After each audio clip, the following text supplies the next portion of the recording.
Y'all, this is like the 99th time that I've attempted to make this video. Okay? I talked about the bracelet, and it's significant.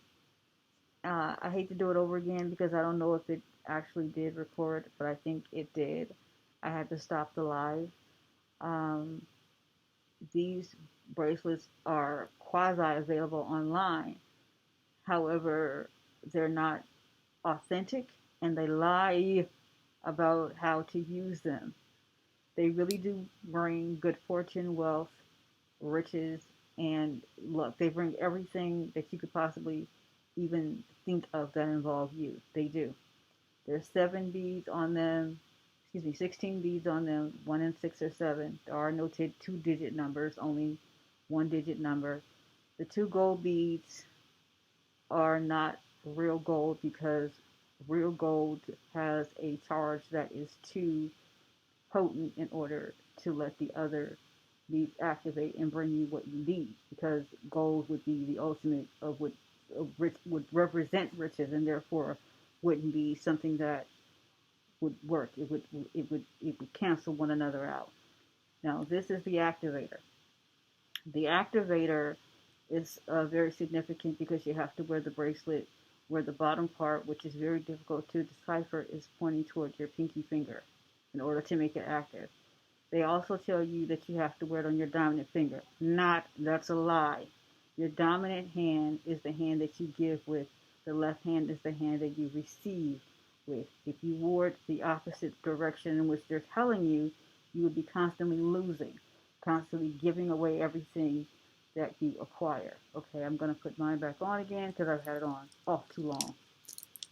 While you're wearing it, you simply tug toward it every time you think about it. Every time it comes to mind, you just tug the activator towards you a couple of times. But it can't be premeditated. You have to do it, like, oh, I just thought about it, quick, quick kind of deal. Now, because of the fact that they're selling these things and lying about how to do it, because I didn't get mine from the internet, because of the fact that I have the correct one, they look different, they are different, they're just not the ones, to make it plainly. I did get more. I did get a lot of them when I did get these because I figured, maybe family or close friends may need and or want them, but I don't have very conscious family, but that's another story. So I'm going to make them available on my store at blackorwhite.me. Now, here's the thing. On blackorwhite.me, people have told me that they've had a difficult time sometimes purchasing the book. So now what do I do? So what I did is I said, okay, we'll go on to my YouTube page and put the money for the book on either Cash App, or you can put it on, push the PayPal donate button, put the money there, and then the team will send you the book. Okay. If for whatever reason the same thing happens with the bracelet, I'll do the same thing. Now, someone suggested to me to get a Patreon account because of the fact that I'm having such a difficult time with YouTube. I literally tried 5 times to upload this video live, and I'm so sorry for you all who came on to listen and it didn't work out. I hate that. I'm hurt too.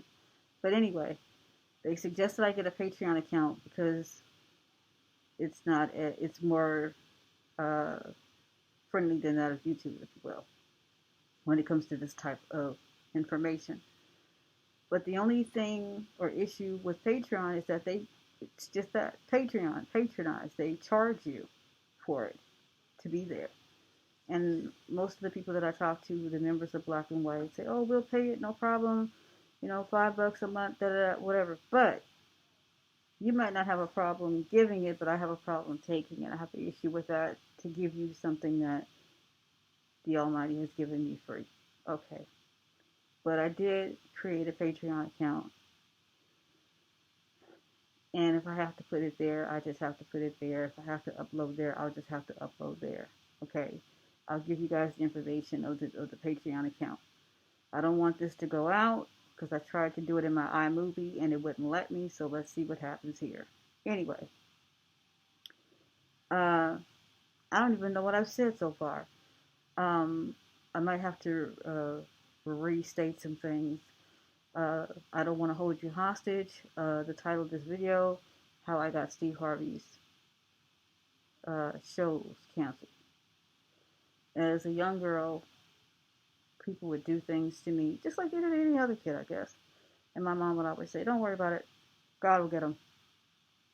And I didn't know if she was saying it to appease me or because it was true or whatever it was.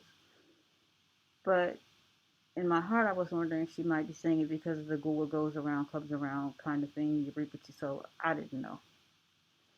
So uh, I had to change schools because my mom had to have me near to her work. So when I realized that this was happening, I didn't understand it, but it understood me. Um, all the kids hated me when I was at the second school, which was very difficult for me because they loved me at my first school. I still talk to those people. Can you imagine going from first grade to high school and then college? You know, these people, we went to college, we went to Groundling together. We HBCU Black College liked it together, okay? And during those 4 years from fifth to eighth grade, I was away from them. I was miserable. Anyway, this girl pushes me on a field trip. The field trip's over. Everyone's going home. We're going toward the bus. She pushes me, and I turn around and beat the dog gorilla shit out of her. Clearly, she thought that it was going to be a clean sweep because I was a quiet person. I never said anything, but I don't have sisters. I have brothers, and we used to fight. So I can take a punch. That wasn't a problem. So, and I could give it too. My father used to take us to the gym every weekend, and we just knew we just a fighting family. But anyway, I mean, not that we're violent or do anything to anyone that didn't deserve. We just did, I mean, we just like any other black people. We know how to do our thing. So anyway, and that happened, and it somewhat caused or helped the situation. Like maybe she's not the one to physically bother, but we know that we can get her emotionally, and she or say whatever we want to say to her, and she won't, fight us. So I don't know how long it was. I don't want to, fabricate the information, but sometime later, not long, the same girl was standing on the corner with her boyfriend, and he was a gang member, and some guy from the opposite gang was standing there. And they were talking, and she intervenes and gets in front of him, and the way I heard the story. And she got her brains blown out on 99th and Compton Avenue, Watts, USA. That let me know, okay, every time something has happened or someone has done something to me, something of a very major retribution has exacted them, so I knew what it was that was happening. Again, I didn't understand it, but it understood me. Why me? I didn't get it. I still don't totally get it, but it still happens. This one, I'm not going to get into all the different things that happen to people. Very bad things, fatal things happen to people. So much so that I got to a point where I started having to fast and pray for people because people who you love do things to you all the time. So I would fast and pray for these people who would do things to me so that nothing of at least nothing terminal would happen to them. Nothing of a point of fatality would take place to this person, to these people. So it's always been this way. So I get to the Steve Harvey show with my mother on my birthday. And in my opinion, he didn't treat the people who looked like this the way he treated the people who looked like this. So we get there, and he has a segment called Ask Steve. And during this segment, Ask Steve is where Ask Steve is sound like. So what a lot of people don't know is that during the commercial break, which is very long, they have a portion where they ask the audience, if they want to ask Steve any questions, and you can ask him whatever you want. but it's just not going to be aired, and you understand that it's not going to be aired. So most of the people were saying, it's my birthday, and he would like say, "Oh, really? Happy birthday, and I want to get you this and whatnot," and you know. So when it came to me, he acted like he didn't want to answer. He didn't want to deal with me or answer my question.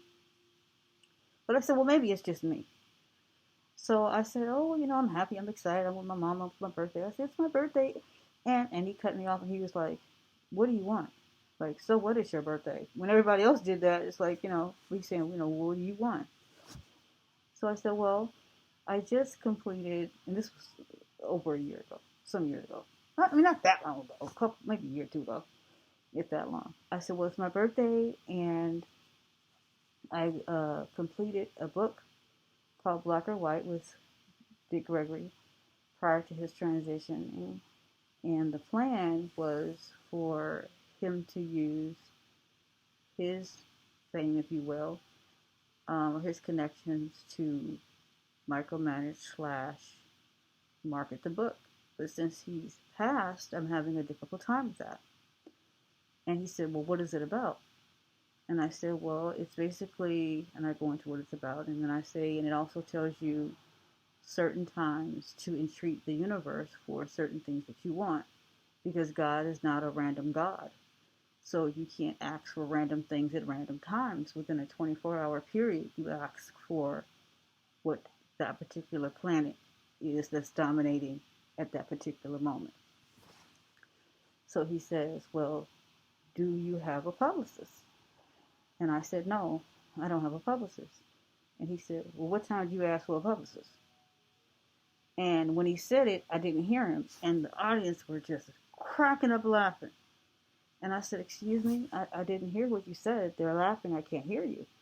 And he said, you said that your book that you and Dick Gregory wrote tells you what times to ask for the different things that you want. And I'm saying, if you have that knowledge, what time do you ask for a publicist? And I said, the universe doesn't work that way. I said, anything that wasn't here when the universe was put together, the universe does not acknowledge, know, nor is it aware of that thing. I said, when the universe was put together, you and I were here. He said, yeah, that's true. I said, but publicists weren't. So if you were to tell the universe, I want a publicist, the universe would basically be like, publicist, huh? Go Scooby-Doo on you, because it doesn't know what you're talking about. Anything that wasn't here then is not applicable now. And he said, well, I pray all the time, so I guess I'm hitting all the hours. And he said, okay. And he was nasty in the beginning. Not that he wasn't nasty in the end, but he said, where's the book? Do you have a copy of the book? And I said, yeah, I have a copy of the book. By this time, I'm feeling one of my feelings, right? And so he said, bring me a copy of it, hand me the book. So I get the book, and I heard that he had already prepped his staff about not letting anyone come near him. But he said, come. So I had the book, and I was getting ready to go. And he said, well, wait, stop. No, don't come. Give it to him. So I gave the book to the guy. And he said, I'm going to check it out. I'm going to read it. That's been about 2 years I haven't heard from him. Even if I had heard from him, or either way, the issue is that the disposition that he took with me to get a laugh off something that's serious, that I'm trying to help the planet with, everyone on the planet. And he made light of it. And as I told you before, I didn't know how long it had been with the young lady that had her brains blown out for having done what she did to me. But I do know how long it had been between the time he did what he did and he got his shows, plural, canceled. And that was less than 17 days later. After he did that, all of his shows were canceled. And the title of this, How I Got Steve Harvey's Shows canceled is not, let me tell y'all how I got Steve Harvey's show was canceled or what I did to Steve. It's not anything that I arbitrarily did. And when he did that, I prayed hard. I prayed so hard for him because I didn't want anything bad to happen to him. You know what I'm saying? His losing shows is nothing bad happening to him necessarily. It's something happening to his finances, which is not him. You know, so that's the answer. That's what that was about. That, see, at this particular point, I'm at 15 minutes and 34 seconds, but I've been doing this for 2 hours, so I'm tired. But I know y'all don't give a darn about that, and I don't blame you because I wouldn't either. But I'm still going to try and get as much in as I can because I'm exhausted. Y'all hear that sound? They own me. So, okay, let's see. There's so much important stuff. I told you guys about the glasses. Hopefully that got in. I wanted to tell you guys about how much homosexuality and pedophilia is in the Bible. But again, I don't know how much time I'm going to take, so I'm going to tell you guys some other stuff that I think is more important, and I'll get back to the other stuff later. Okay. And I know you guys hate when I do that. But I do want to tell you guys this.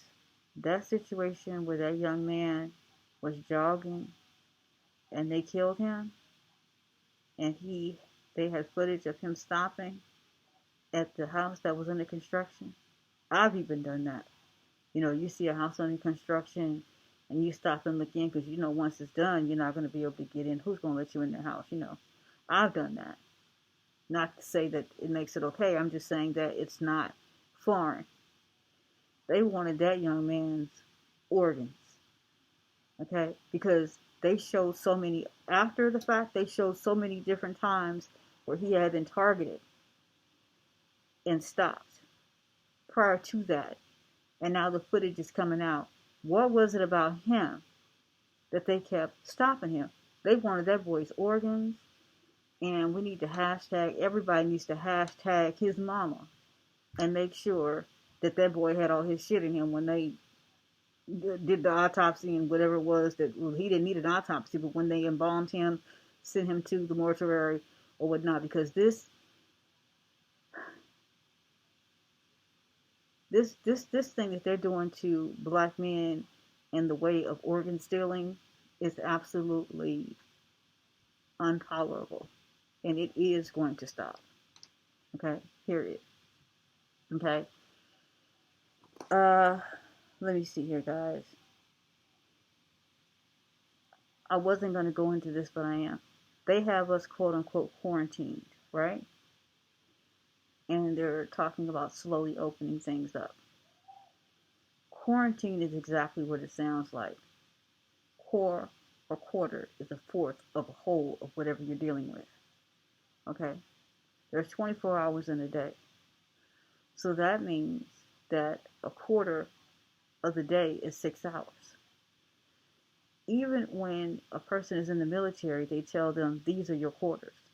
These are the living quarters. Or go back to your quarters. There's only supposed to be 6 hours that you're in quarantine, if you're going to call it quarantine. Because that's what a quarter of a full day is, 6. Okay? So what are we really going through? What are they really doing? Now, the reason why they want us in is because they know the healing factors of the sun. If you guys recall, when this first broke, it was about a ship who people had gotten sick on, and they claimed they weren't sure if it was the food, what it was, and why these people were sick. They knew what it was. But when they docked the ship, they didn't let the people off. It's been my experience that sick people go to the hospital. They did not send these people to the hospital. They literally, if you recall, set up tents right on the pier near where the boat docked.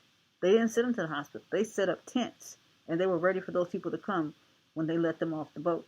When they let those people off the boat and put them in those tents, they did not report one death. Not even one. Why? Because the tents were outside where they could get sun. But the people who go to the hospital, they're dying in droves. And I think I've explained to you guys once before the healing agents of the dirt.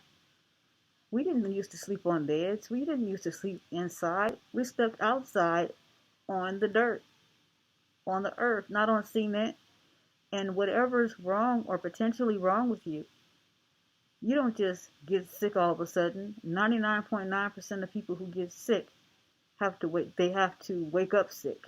You go to sleep feeling maybe a little bit funny, but you wake up full-blown sick. Nobody goes to bed generally feeling full-blown sick. You wake up the next morning feeling sick.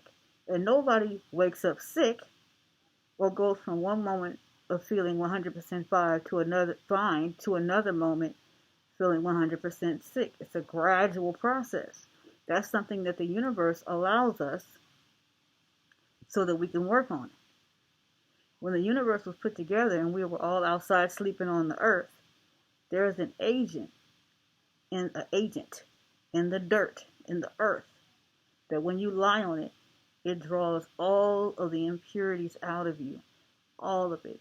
So even if you were going to be sick during the time when you become full-blown sick during the night, what my grandmother used to call their death air, when you're lying on the dirt and it's pulling all of that, all the sickness and impurities and toxins out of your body, when you wake up the next morning, you're feeling back 100% again. And you may not even have been aware that you were going to be sick in the first place. Okay? But because we're indoors, away from the sun, away from the earth, and then you have to literally go somewhere to see natural dirt. Okay? They have cement and asphalt on the ground now. So if you see dirt on the ground, usually it's put there. Even when a person is building a home or a house, they have to bring earth from one place and bring it to the place in which they're going to build. That's why they have to excavate so deeply in order to begin construction. This boy is sick. That's another story. Okay. Diet and cravings. When I say diet, I don't mean a limitation of food. I mean a way of eating. When a woman is pregnant and she wants a certain type of food, they call it cravings. Well, when a person isn't pregnant, including men, and they want a certain type of food, they call it cravings. You don't crave for the sake of craving. God is not a God for naught, okay? If you are craving something, get it. Make sure you get it. I don't care if it's dirt, and yes, some people do crave dirt, okay? If you're craving something, that's your body telling you, I need that thing. Even if it seems unhealthy, there's some agent in that thing that your body needs, and that's where cravings come from. I've never heard a white woman give this account, but black women all over the planet talk about, and they're ashamed to talk about it, craving dirt when they're pregnant. They want to eat dirt.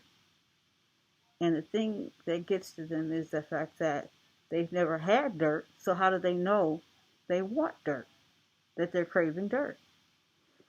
Well, if you go to pharmacies in the hood, not Rite Aid, not CVS, they sell gym chalk. They sell gymnastics chalk. When you watch gymnastics, they go over to this big griddle, yeah. They go to this big box, and it's full of chalk, and they put it on their hands and they clap. Oh, wait a minute, I gotta tell you about clapping. They clap, ooh, Most High is good, and they get the chalk on their hands. They sell that chalk at pharmacies for women who crave dirt. Let me back up to the clapping because I don't want y'all to hurt me. I told you guys about the purpose of the lines in your hands, and that the lines in your hand will take away any negative toxins that can come in contact with your body, anywhere from water to deodorant. You have to activate it first. And I omitted that. I apologize. Okay, if you were to drink cup your hands to drink water, you gotta clap it first, or get the friction going and then do it. Same thing when you're cooking. Get some friction going first to activate it and then do it. That was kind of important to forget. Sorry, I'm human. Anyway, when you start hearing people, especially during holidays, talk about the Son of God or even the sun and its important effects or affects, sometimes replace SON with SUN and see what you get sometimes. Just to see.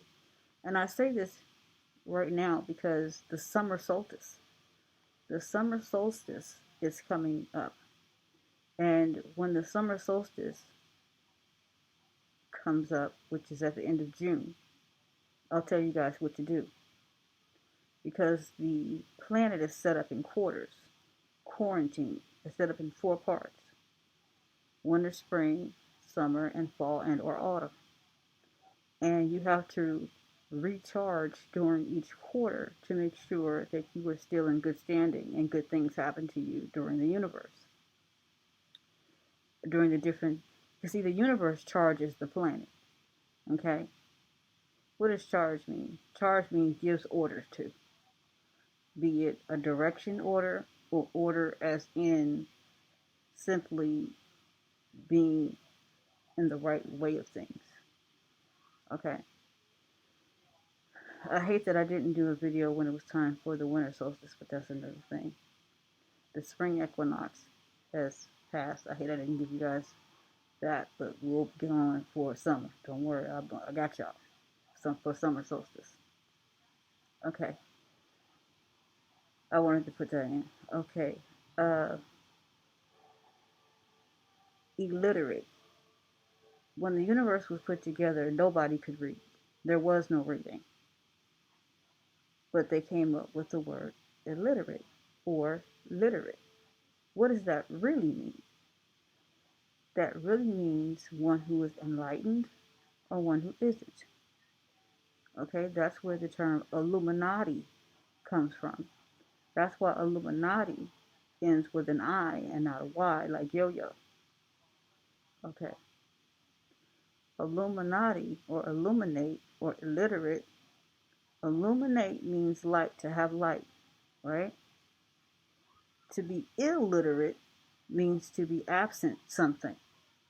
Whereas literate, which sounds like light, sounds like it means to have light, or to know something is to be literate. To be illiterate means that you're missing something like that light. I told you they flip everything around. That's why when Tupac, who I knew well, we worked together on some stuff, made that album Killuminati, he meant kill the lack of light. Kill Illuminati. Because real light means light, illuminate, not illuminate. They flip it all on you. Okay? I'm almost at the half an hour mark, but I do want to say this because I don't want to forget. Several of our members, and I don't like the term to use or utilize, I do not like utilizing the term subscribers, because that means that you're beneath me if you're my sub, under me. That's, I don't like that. We're all, if you're on this channel, you know what time it is, and we're all here. Okay? Now, where was I going with this? With the black or white members that I talked to, several, asked me to tell them or tell us to do some videos on Michael Jackson, who also was a good friend. And I hung out with a lot. Listen, y'all, I have lived a very interesting life. Not just because of Greg, but because the Most High holds me in good favor. I have led a very interesting life. I used to double for Janet Jackson when I was a younger woman. I used to double for her. And I'm saying this to say that I don't like name dropping, but they asked me to do that. And if that's something that you would like me to do, because the reason why I say this is because someone else who I know very well in my family actually always says, "Tell me about Dick Gregory. Tell me about Michael Jackson." And the reason why they ask me that is not because they're fanning out. It's because they know that Michael Jackson is the most profound entity that the Most High has ever put on this planet. And not only did he do it, but he did it out in the open where everyone can see. Well, oftentimes when something like that happens, the Most High will do it, but will do it in secret, or at least not expose it to everyone. You know, Michael was a very disciplined human being. He worked with the universe. He worked with the Most High. He worked with the one who was called God. Okay, and so did Gert. Now, here's the thing. With Michael being the most profound person on this planet ever, either way you go, okay? Even more so than Solomon. And the reason why I say that is because Solomon was known for having great wisdom, not fame.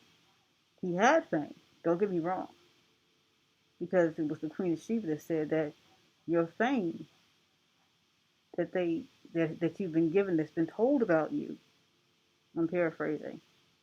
She said, not even what they told me has been a tenth of what it really is. It exceeds, because usually when people say things, they exaggerate. And she's like, it's more than what they said. Michael is known for being the most famous entity on this planet ever, period. So with his being all that, well, who was Dick Gregory? Because every time this most profound being on the planet had an issue, every time he found himself at a fork in the road, he called Dick. So now who was he? He must be even greater. So this person would always ask me, tell me these stories about, you know, Mike and Dick. And I would. And I understood why. So if that's something that you'd like to know about, I'd be happy to do that. And if not, I'm not going to leave my people hanging. I'd tell them on their own time. But it's things that I would definitely want to know if I didn't know. This dude was something else. You know, and anybody who thinks he's feminine and all that, he was anything but that. He was a ladies' man. A man's man. Even his voice changed when the ladies were around. That's another story. So if you like that, let me know. So just leave it in the comment section. God willing, this video uploads, or some kind of way if you can email me. It's important that we realize that slavery in this country, being the United States, is not abolished. In fact, it's a constitutional fact that when one is in jail, that they are slaves. That's why initially, when the prison system was put together, it was called a chain gang. That's why it was called that. I just thought that I'd throw that in there. Okay. I tried to explain this to someone, and I don't think I was effective. So I'm going to try and be effective in this. There is no such thing as numbers as we know it. There is, however, a such thing as value. Okay? There's value. So there's no such thing as 600 balls in a barrel. But there is a such thing as 600 units of balls in a barrel. So they're not 600 balls. There's 600 ones in the barrel. 600 ones in the barrel. And together, they accumulate a value that appears to be 600. Why is this important? Because it helps you to understand that as long as you understand that, you know that you don't even really exist. You are an illusion. The only thing that truly exists is the Most High. And then we are just quasi-units of the totality. Okay? If you were baking bread and you had a loaf and you took a piece of that loaf and grabbed it off and set it in the pan next to the rest of the bread, once you baked it, it would bake into the whole of the loaf and congeal into one. And that's all we are. Okay? I didn't make this list like I probably should have done it, where all of the issues went together. I did it randomly. So it may not make sense. Like, why she could jump to that? Well, that's why. Because it takes a lot to do this. A lot. That's why, like I said, I would never charge you guys for anything, but I'm open to donations, especially with this raggedy ass computer I got. Oh, sorry, Mama. Not that she watches my videos, but last time she was like, why you gotta say that? Like she don't stump her toe and curse, but that's another thing. If you want to call it cursing, it's not even cursing, it's something else. So anyway, I've also been asked a lot of questions here lately about fasting. There are a lot of different ways to get things done. You know what I'm saying? For example, the bracelet. But one of the things, which happens to be the fastest thing to get something to come to fruition, is fasting. The reason, and that's the reason why it's called fasting, is because the process is fast. It makes things happen fast. Okay? The first meal of the day, which is said to be the most important meal of the day, is breakfast, because that's the meal that you break the fast. Now, because they play with words so much, breakfast does not have to take place in the morning. If you eat at 11 o'clock at night and that's the first time you eat, that's breakfast, because that's when you break the fast. In all actuality, you're not supposed to have 3 meals a day. You're supposed to have 1 meal a day, just one, and that's supper. Let me tell you why. The way they have this thing set up, they say you're supposed to have breakfast, lunch, and dinner. Breakfast means breaking the fast. Lunch is a term that they use so that they don't have to say dine. Okay? Like you go to a diner and dinner. Okay, that's why they use that. Because in every other place that I can think of in the world, other than California, somewhat down south, they call it breakfast, dinner, and supper. They don't call lunch or the midday meal lunch. They call it dinner.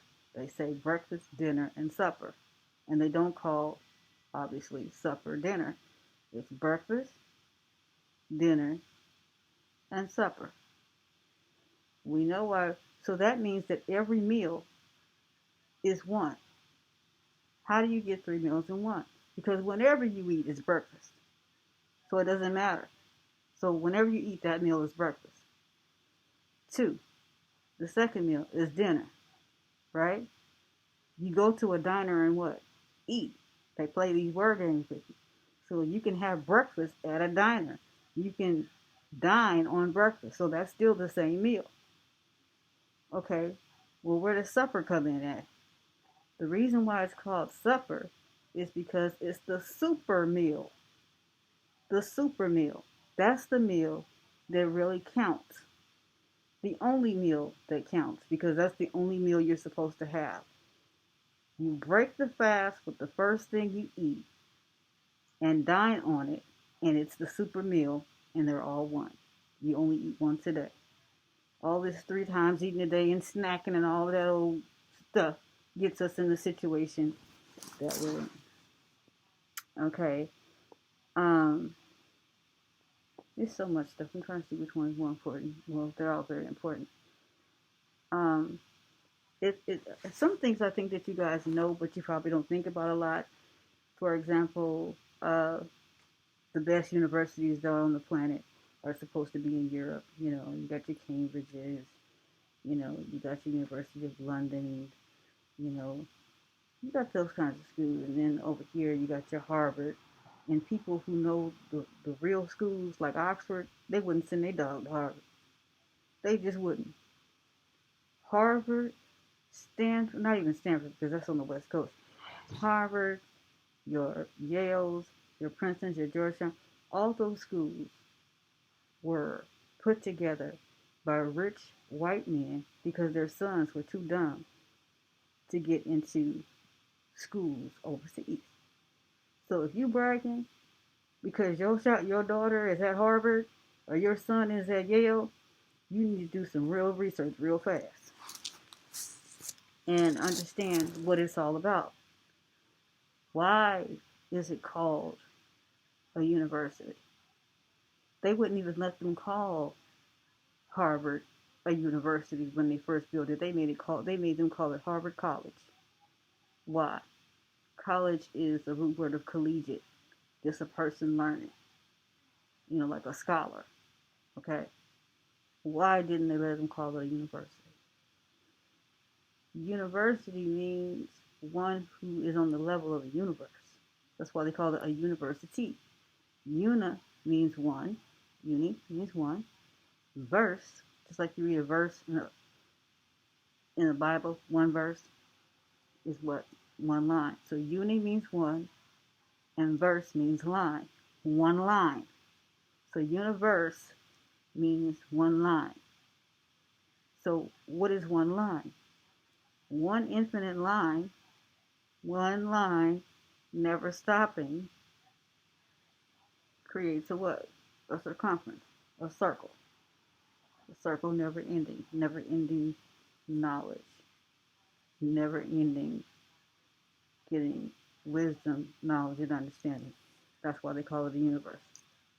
And they talk about how science is so this and so that and whatnot, but they still have to kick it back to the universe in order to even stand in the same space of those who are divinely ordered. And the reason why divinity, that term, is so important is because divine, the divine number and the number 9, they even call black fraternities and sororities the divine 9. The reason for this is that with the divine, it comes from the root word divide. In order to divide means to separate evenly. If you have a sibling and your mother says, divide that candy, she doesn't mean for you to take 2/3 and give your brother 1/3. If you have two siblings and she said, divide that Snicker, she means to take 3 equal thirds and divide it. 4, same thing. That's what divide is. But the true division comes from the divine. That's how we know that we are a part of the divine, because we're divided. We're taken from it. That's divine. That's the divinity in it. That's the reason why I'm so anti the word spirituality. That happened to me when, I think I've told this story before. I was at the Rite Aid, and I was looking up at the top of the store, and it said wines and spirits. Who wants to be wined? Okay? Wine means you twisted. Spirits means that some outside force is getting into you and doing its thing. So be careful with spirituality, but words are important, but as long as you understand them and what they really mean, and you don't get twisted up in it, and you understand that when you explain that to someone else, that you have to do just that. Not just explain it, but make sure that they understand what it is that you convey their thought. It is totality. Okay? Um, you know what? Let me tell y'all a secret. And this is a confession right here. My mother's cousin, which is my cousin, is a minister of a Kojic. Kojic is the Church of God in Christ. And they have Bible study on Wednesdays. And since it's the coronavirus and they have to be quarantined, they do it on the telephone. So my mother acts like she can't do nothing sometimes. So I call in for her, get her on the line, and I sit there and I listen to it. And they know I'm listening. But y'all just don't know. It's so hard for me to listen to what they be saying. Talking about how men are dominant in so many words. And the women are sitting there trying to say that, yeah, the man is the boss, but he's not supposed to be a bulldog, and yada, yada, yada. And I understand what they're saying, but we, women, are it. We are the dominant. And the reason or the use that we have for men is the same thing as it is with a person who hires a bodyguard. You know what I'm saying? You hire a bodyguard, even if you're a man. Even Floyd Mayweather has bodyguards, and Mike Tyson and Muhammad Ali and very, very strong men. They hire bodyguards. So what they do is, so the person who's running everything is the person who's hiring the bodyguard. And the person who's the bodyguard is the one who is the logistics expert, or the one who's doing the fighting or the protecting or whatever it may be. And that's how it is with us. We're running the show, and the man is the bodyguard. You know, I mean, not to be arrogant with it or about it, but they can work as the logistics experts where security is concerned, because that's what they're supposed to provide, security. And it's kind of like they don't want to acknowledge the efficacy that a woman has on the planet, and they kind of want to evade the dominance that we've had throughout the world. I mean, we have brought down governments, okay? We have crumbled dynasties behind some sex, behind some I want to have her and not you, some Anthony and Cleopatra type stuff. We have brought down some stuff. At the head of every war, of every conflict, there's been a woman. Period. All the time. It doesn't change. That's the case. Men know what we're about and what it wouldn't be about if, we weren't around.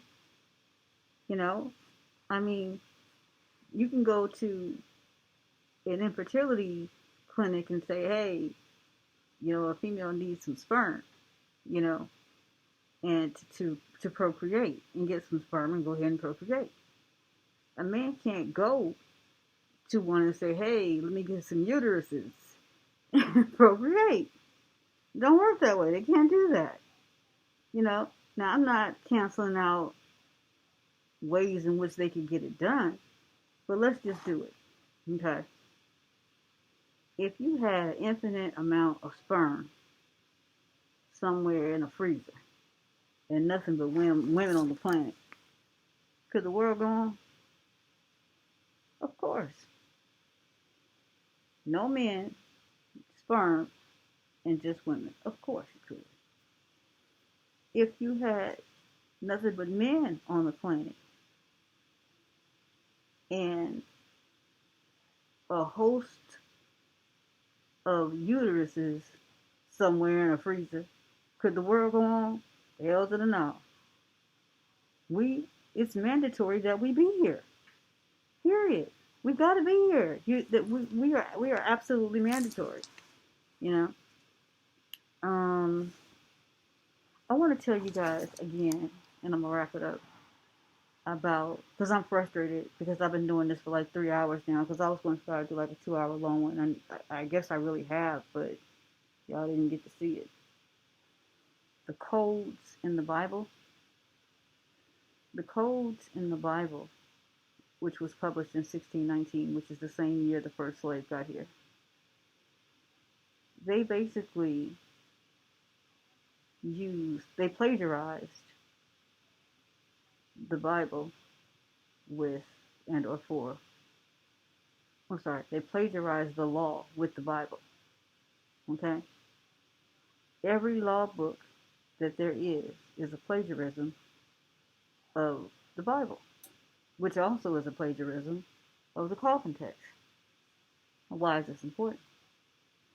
This is important because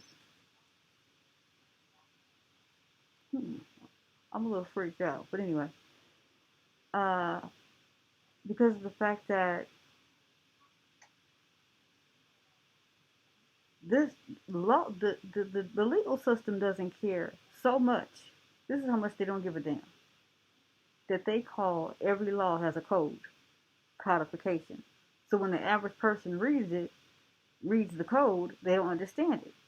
They say it's codified, which is another way of saying coded or codified, right?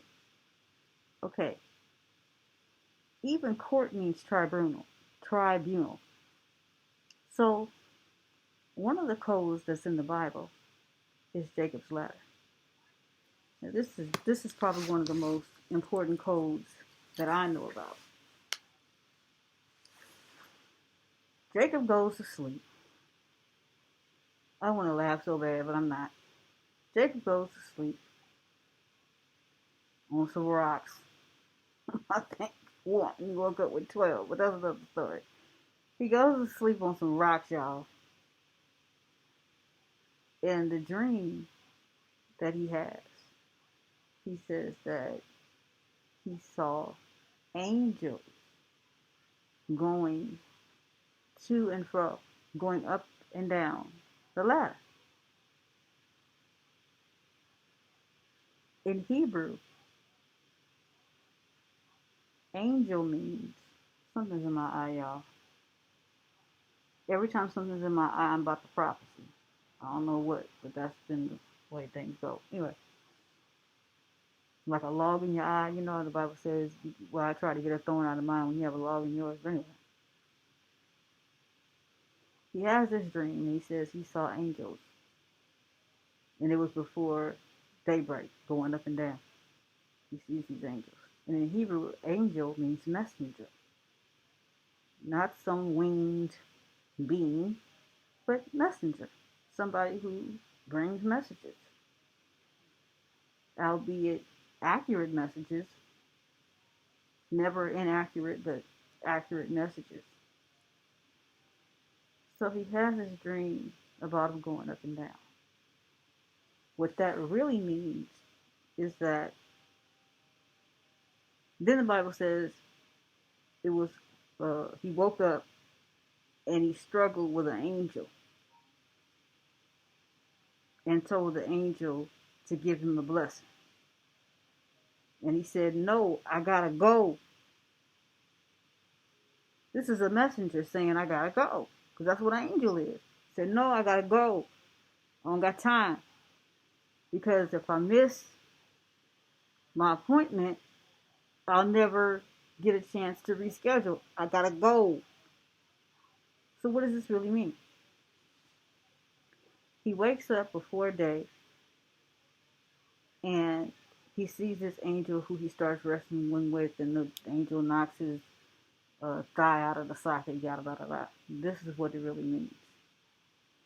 The angels that he saw going up and down the ladder, they were going from the earth to the heavens.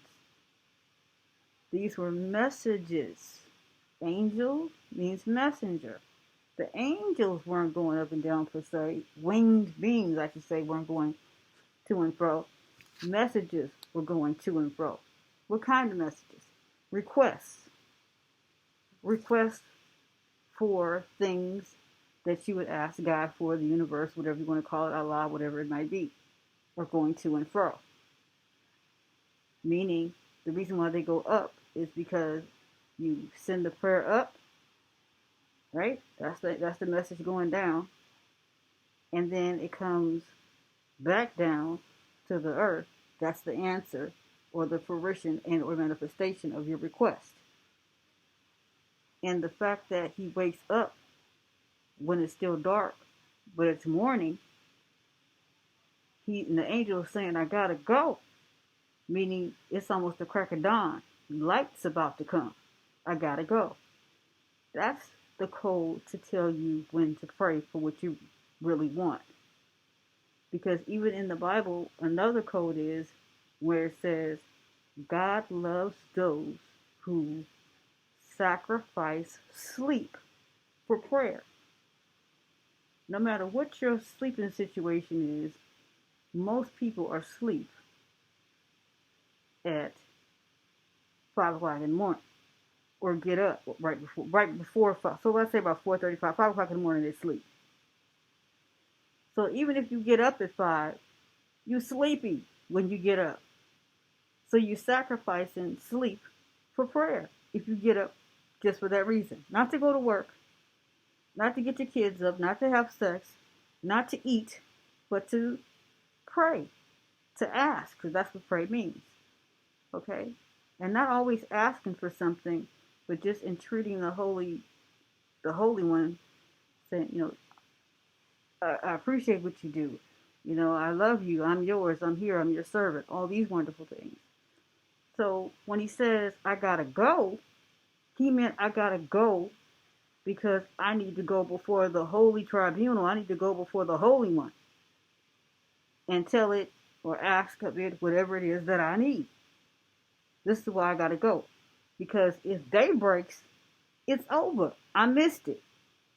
If you don't get up at the right time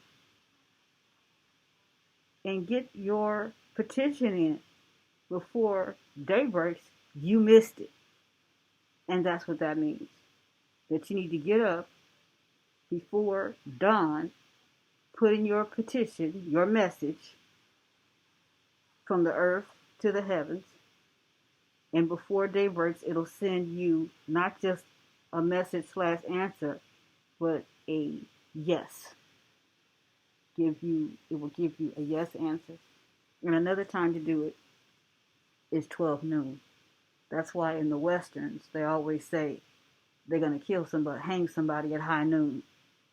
That's another code that they have, because Hollywood is the biggest pimp that there is, next to whatever big pimp you think you might have known. Iceberg Slim, Bishop Don Magic Wand, whoever it might be. The biggest pimp is Hollywood, because I have seen people do things. I've been in that business.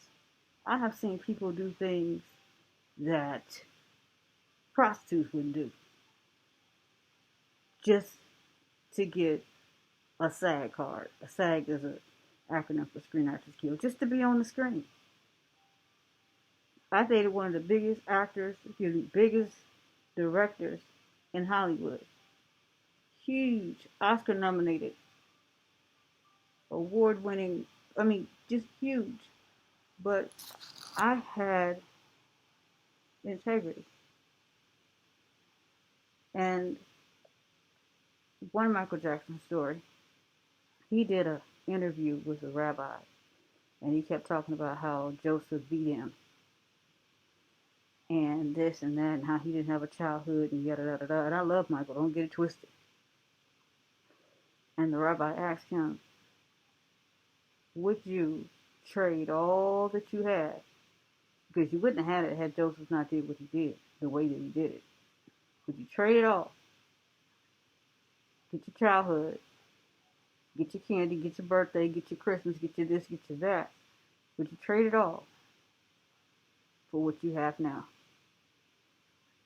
And Michael said, no, I wouldn't, in his honesty. And the rabbi said, well then shit, stop complaining. Why are you complaining? I don't know if the rabbi knows this, but do you know how many niggas get their ass whooped for free? And I told him so.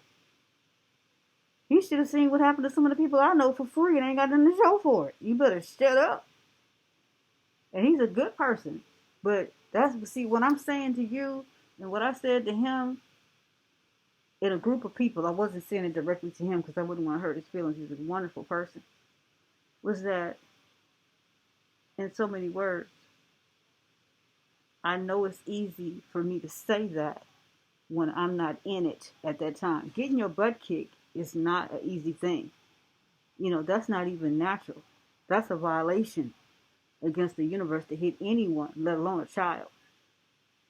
I mean, the things that they did to us in slavery, and you know that, and then you turn around and do that to a child who you know can't defend themselves. At least slaves had somewhere to run. They may not have been successful in getting to the north, but at least it was there. A baby, they don't have any place to run, no place to go. And the sad part about it is no matter what you do to them, this is the real fucked up part about it.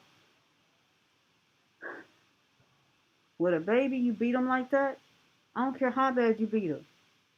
The loyalty of a child, when it comes to their parent, they still love you no matter what you do to them. The police can come knocking at your door, defending that child. What are you doing to this kid? We're going to take this kid and put him in a better environment. Is your parent beating you? That kid will go gangbusters on you for their parent after they just got beat up, after they just beat them. That's how much they love you. I, myself, when I was a kid and my mother would go to work and come home, my mother didn't treat me like that. This is a whole different thing. When my mother would come home, my brother and I, we felt like Michael Jackson just walked in the door, baby. It was Christmas every day. She's a rock star in every sense of the way. Every sense. I remember I used to ask my mother, Mommy, why you gotta go to work?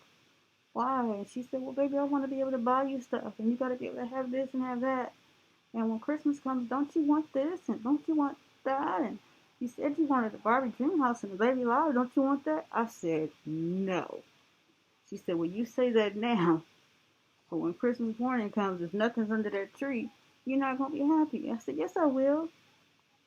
I'm 47 years old right now. I told my mother, I meant that. There's nothing you could have put under that tree short of putting a bow on your damn head and getting under that tree that could have made me happy. To this day, there's nothing more important to a child than I don't think, than spending time with their parents. I want nothing more than spending time with my mother. And she didn't seem to be able to understand that. And because she had a stay-at-home mom, and she didn't have a mother as good as the one that I have, I guess she didn't understand it. But you got to be careful when you raise your kids and you're not spending time with them, because I'm telling you, you can't get that time back. When it's gone, it's gone, and you don't want to have your kids telling you what I'm telling my mother right now, which is I wish you hadn't done that. We lost so much. I wish you hadn't done that.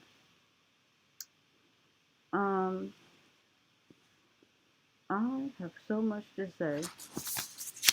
I am literally going to let it go because I'm so tired. And I don't think that I can be as effective if I'm tired. Because I gotta tell y'all about the cosmos and how it relates to cosmetics. If you can believe that. It doesn't have the same root word for nothing. The cosmos, the cosmic continuum, and the cosmetics, that's why I wore makeup, because I thought I was going to get a chance to go through the whole thing, but I didn't know all this was going to go down. So, the important thing is, next lesson, cosmos and cosmetics, or at least that's where it's going to start. And to let you guys know the importance of getting this bracelet, you have to have this doggone bracelet. Oh my gosh, and the way that they lied about how to wear it. And if you don't wear it right, you don't charge it right, I'm not going to say you may as well throw it out the window, because you'd be better off throwing it out the window than not wearing it right, because everything you have will leave you. Well, but But black men can't get enough of Asians.